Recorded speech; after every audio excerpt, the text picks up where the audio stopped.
Japan Journal, the internet's #1 English language weekly online cybercast from Japan. Japan Journal with Mal Adams.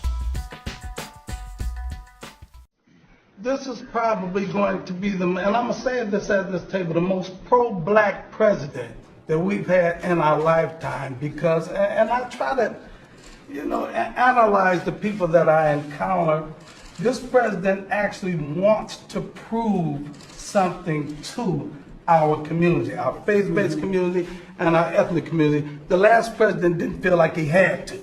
He felt like he didn't have to prove. He got a pass. History.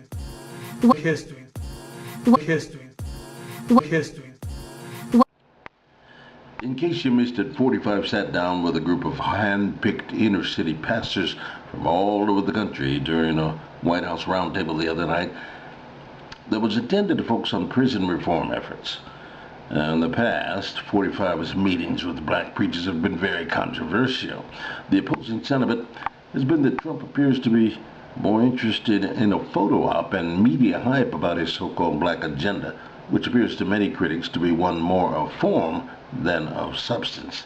It comes as no surprise then that following that jaw-dropping statement by attendee Pastor Darrell Scott that, quote, Trump is probably going to be the most pro-black president that we've had in our lifetime, end quote, outraged reaction was swift in coming from all corners of the black community.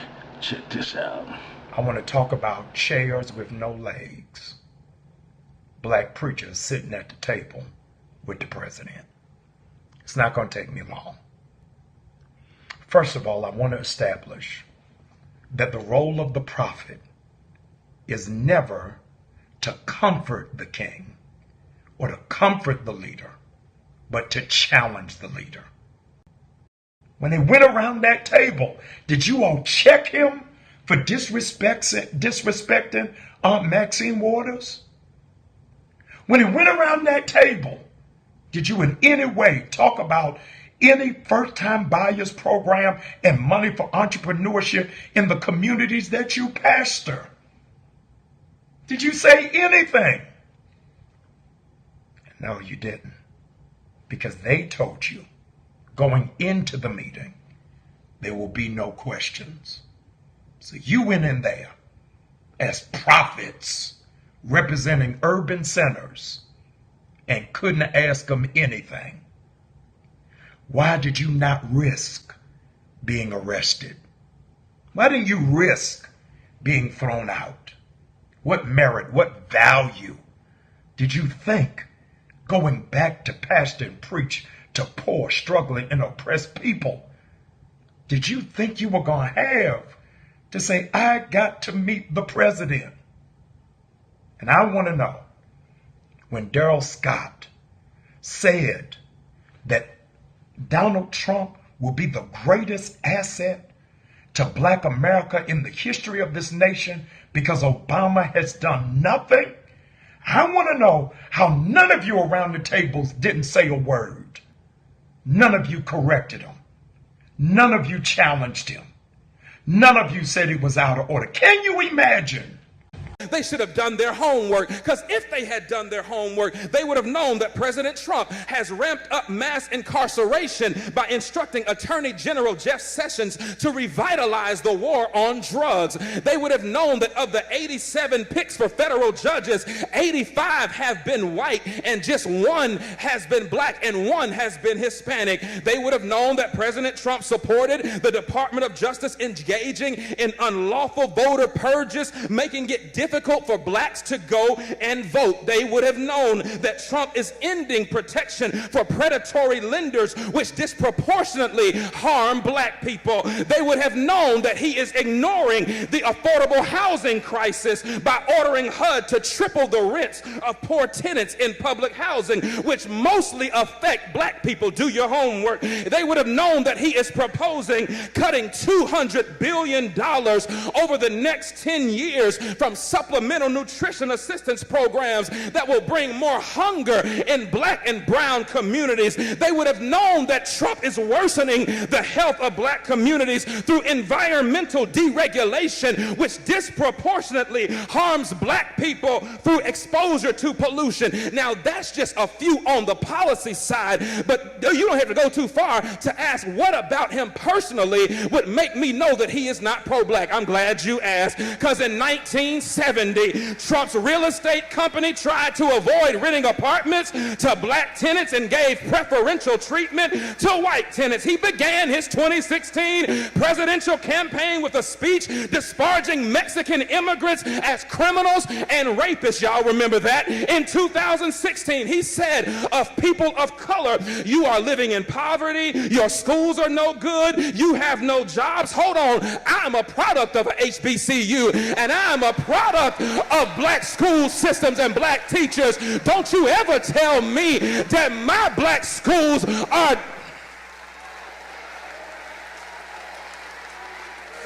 Hold on, I ain't done. He says you have no jobs, so what do you have to lose from electing me? In 2017, Trump said 15,000 recent immigrants from Haiti all have AIDS, and 40,000 Nigerians once seeing the United States would want to go back to their huts in Africa.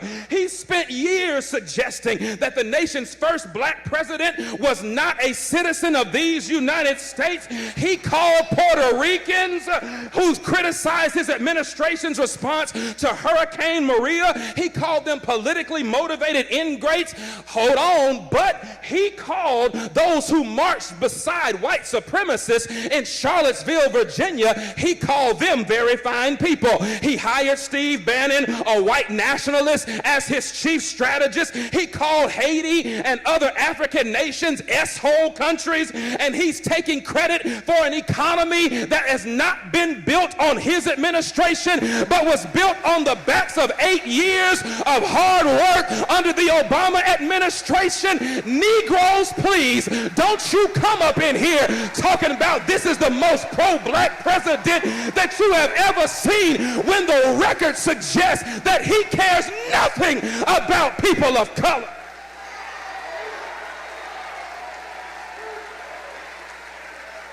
So stop selling out your people. Stop getting in these pulpits talking about give this tithe over here and sow this seed offering over here. The devil is a lie. Why don't you stand up for truth and speak truth to power when you get in a room and you're able to do it?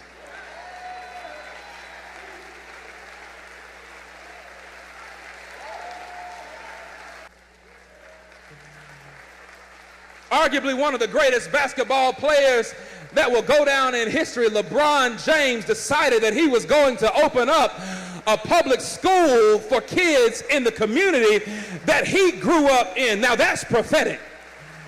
He called it the I Promise School. And he said, well, you know what? I'm going to give them free tuition and free uniforms and free breakfast, lunch, and snacks and free transportation and free bicycles and free helmets. I'm going to give them access to food pantries for their family. And all of them who graduate, they will have a guaranteed tuition to the University of Akron. That's what I'm talking about.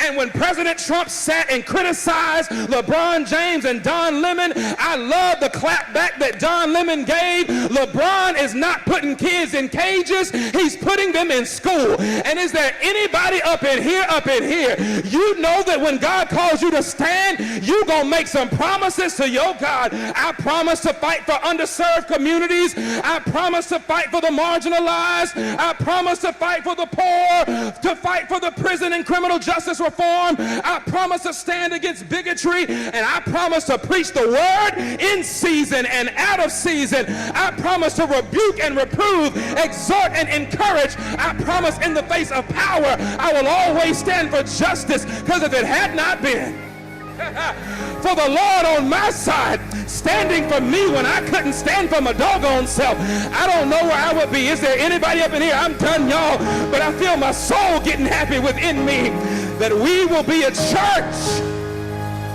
that stands for what is right and what is righteous, even if it costs us significantly. My question is, why would it take this long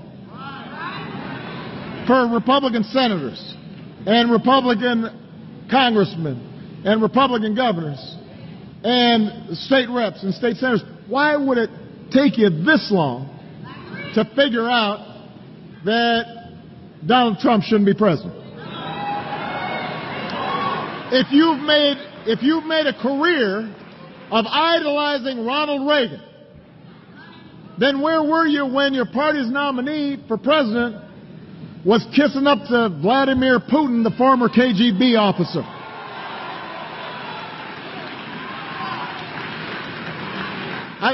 You used to criticize me for even talking to the Russians. Now suddenly you're okay with your nominee having a bromance with Putin.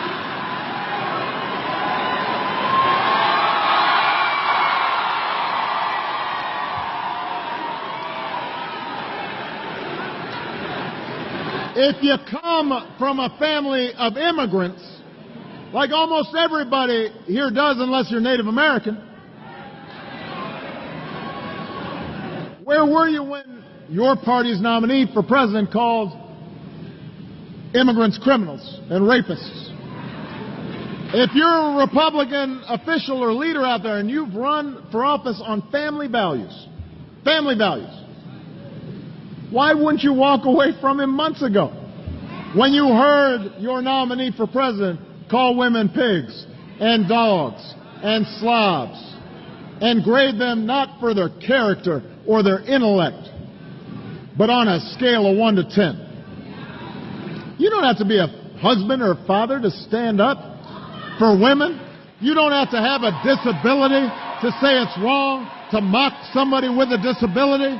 You don't have to be a Muslim to stand up for our fellow citizens who are just as patriotic as we are. You just have to be a decent person, and you just have to love this country.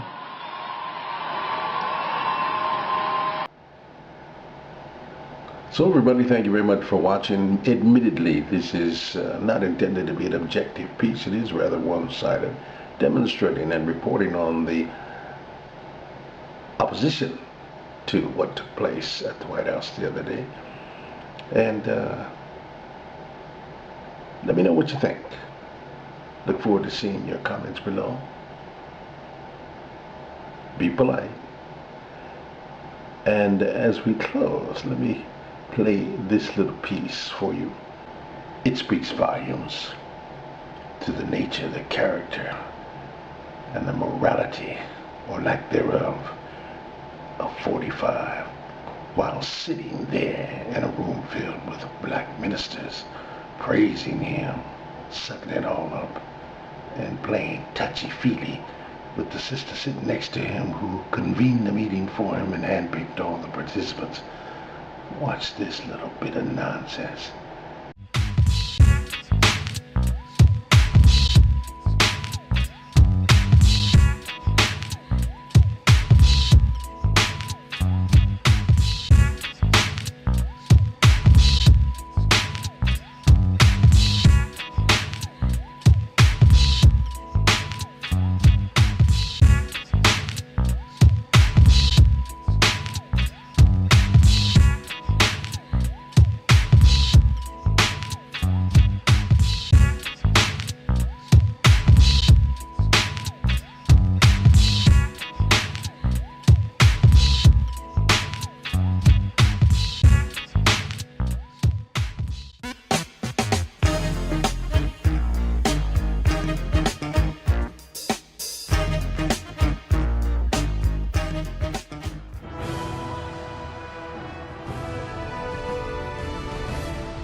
Japan Journal, the Internet's #1 English language weekly online cybercast from Japan. Japan Journal with Mal Adams.